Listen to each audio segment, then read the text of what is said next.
Welcome back, gardening enthusiasts. How about we just jump right into it today and talk about Abromeitella brevifolia. This bromeliad is renowned for its striking rosette of arching, silvery green leaves that form a graceful fountain-like shape. The central leaves often take a reddish hue, adding to its allure. In its natural habitat, it produces charming pink flowers. Abromeitella brevifolia is a bromeliad species native to the Andes Mountains in South America, specifically found in regions of Bolivia and northern Argentina. These bromeliads are typically epiphytic, meaning they often grow on trees and other surfaces in their natural habitat rather than in the soil.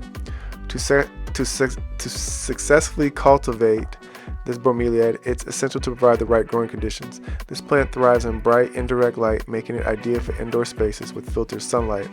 It's an epiphytic bromeliad, so it doesn't need soil. Instead, plant it in well-draining substrates such as sphagnum moss and ensure that the central cup stays filled with water.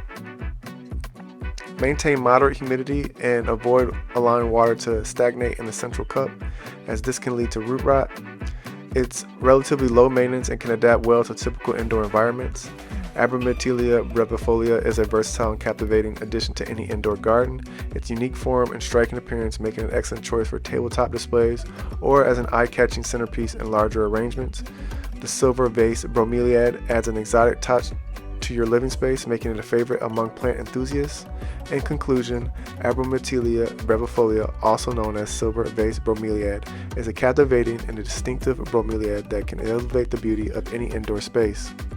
If you found this exploration as enchanting as we did, please give us a thumbs up, share your thoughts in the comments below. Stay tuned for more insights into the world of plants on our channel.